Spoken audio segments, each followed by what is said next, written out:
E não é que a Mercedes está sob suspeita novamente com seu carro? Pois é, surgiu um vídeo mostrando que a asa dianteira se fechava diferente daquilo que o regulamento previa e de uma forma um pouco não usual em relação aos carros e às asas das outras equipes. Parece que a FIA já está pensando em fazer algumas perguntas para a Mercedes, eu já te explico o que está acontecendo. Além disso, o Williams está reclamando que o seu carro anda apenas sobre 3 rodas, não é exagero, e teremos novas pinturas nesse GP do Japão agora. 2 equipes apresentaram, Haas e Racing Bulls, e a gente vai comentar sobre tudo isso hoje aqui neste canal. Olá, senhores, é Race Week, bem-vindos a mais um vídeo. Vocês sabem muito bem que a semana aqui nesse canal só começa na terça-feira. Sejam bem-vindos a mais um vídeo. Eu sou o Fernando, sou do canal F, falo de Fórmula 1 todos os dias aqui com vocês. Inscreva-se no canal agora e já clica no like, porque o like ajuda muito na divulgação deste vídeo. E bem, o que está acontecendo com a Mercedes é algo que novamente a gente começa a pensar sobre a área cinzenta do regulamento. Porque, vamos lembrar, em 2026 nós temos carros que suas asas abrem e fecham naqueles modos de reta e naqueles modos de curva, que antes eram chamados de modo X e modo Z. Pois bem, existe um limite máximo de tempo que essa asa pode se abrir e se fechar, que são de 400 milissegundos. Isso acontece para evitar uma equipe conseguir uma desvantagem ou uma vantagem, ou até mesmo um acidente, já que uma asa demorando para se fechar numa curva pode causar uma batida muito séria. A exemplo de Durham, que foi de DRS aberto lá no Japão outro dia e acabou batendo. Embora naquele caso proposital não foi uma falha da asa, acabou tendo, mostrando mais uma vez que uma asa aberta numa curva pode gerar um problema muito sério. Pois bem, temos esse limite. E as equipes, nas curvas, elas têm que obedecer esse limite não só na asa traseira como na asa dianteira, mas parece que a Mercedes andou demorando demais para fechar sua asa num determinado momento de uma sessão de Fórmula 1. Vocês vão ver o vídeo agora.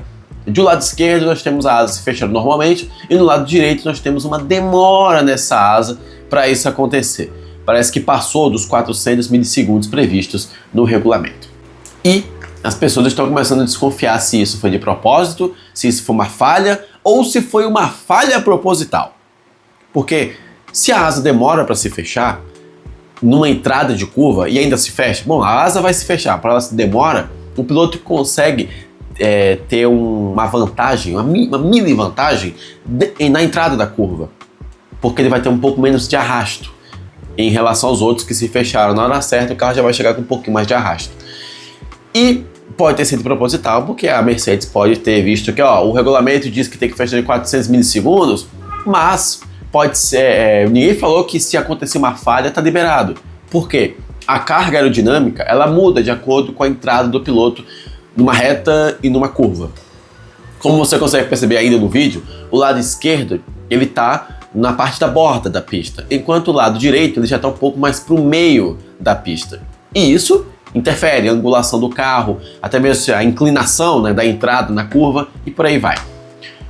Pois bem, agora que a bateria da minha ring light acabou, eu vou encerrar esse momento falando aqui que eu já li em alguns lugares dizendo que a FIA parece que percebeu esse vídeo que acabou viralizando e parece que tem uma equipe querendo que ela dê uma olhadinha para ver se está tudo dentro dos conformes, porque isso pode passar nos sensores, isso pode passar na verificação estática, porém, se a carga aerodinâmica não está dentro do escopo da regra, pode ser que a Mercedes tenha conseguido uma vantagem mínima, mas que pode representar uma diferença, principalmente numa classificação.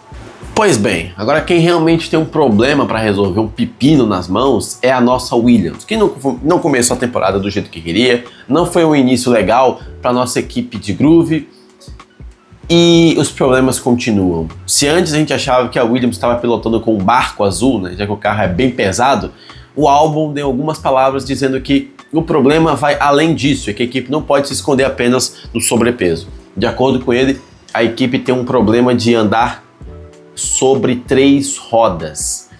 E, embora pareça muito absurdo, a explicação não é tão absurda assim. De acordo com ele, com as análises e também com o óbvio, o carro numa curva ele pode ter uma das rodas suspensas. E aí o The Race falou que preferencialmente acaba sendo a roda traseira interna.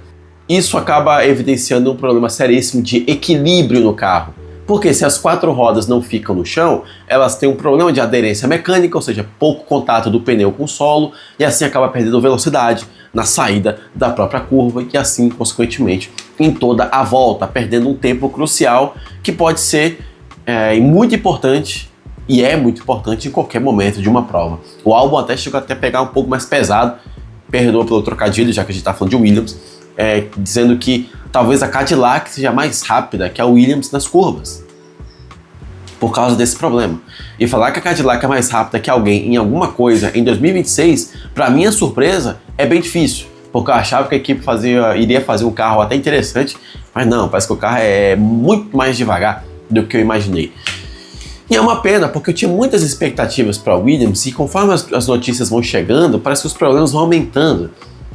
Antes era o peso, antes era o atraso, agora foi o peso, e agora o mais recente pode ter sido o equilíbrio também. Eu estou muito preocupado para saber qual vai ser a próxima notícia envolvendo o carro da Williams. É uma pena. Esperava que ela fosse brigar lá no topo, mas parece que teremos que esperar mais um aninho para ela entender o carro, entender melhor o regulamento, entender como funciona o próprio motor, que é da Mercedes, e aí sim teremos a gigante Williams de volta. Mas andar e vagabundo tá lá, né? Será que a Williams vai ganhar e o carro só consegue andar de 3 rodas? Complicado. Mas bem, senhores, para encerrar esse vídeo em alto astral, vamos falar das pinturas novas que teremos. A Racing Bulls divulgou o remake dela da Red Bull branca, né?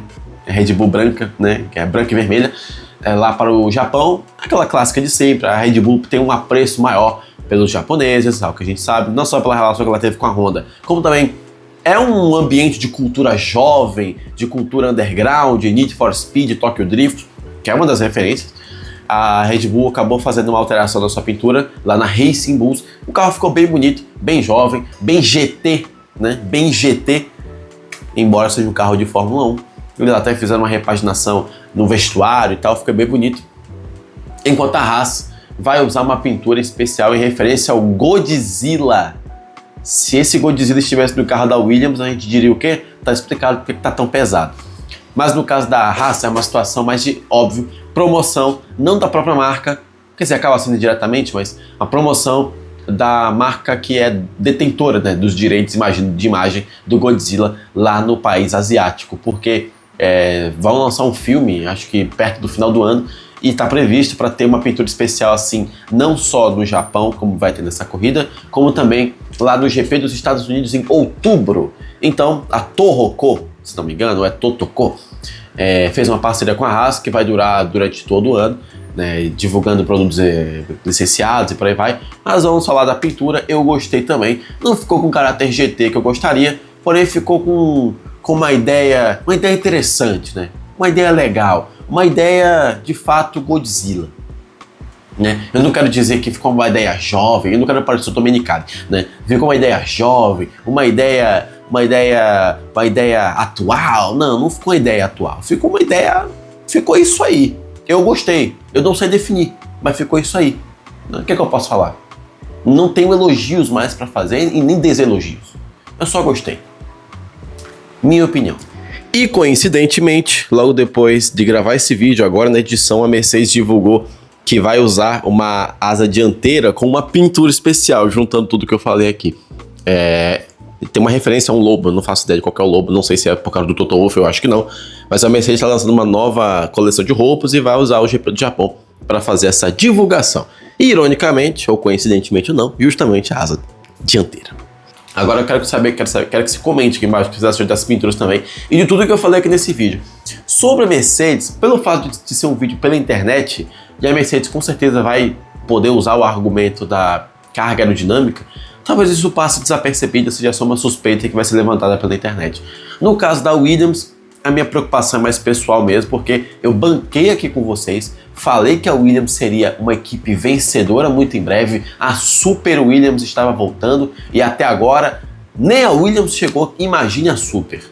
E sobre as pinturas, eu já falei aqui com vocês que eu achei a pintura jovem, mas eu não vou dizer que eu achei a pintura jovem, para não parecer o Domenicali e alguém pergunte aqui nos comentários quantos anos você tem e eu responda calvo aos 25. Mas bem, senhores, eu quero saber suas opiniões sobre tudo, tá? Comenta aqui embaixo. Se gostou do vídeo, não esqueça de clicar no like e de se inscrever no canal para ver mais vídeos meus. E teremos mais vídeos nessa semana, tá? Então fique ligado aqui no canal F para ver mais vídeos meus de Fórmula 1 e quem sabe tênis. A partir de agora eu vou citar um monte de esporte no final do vídeo para deixar todo mundo em dúvida. Até o próximo. Tchau, tchau.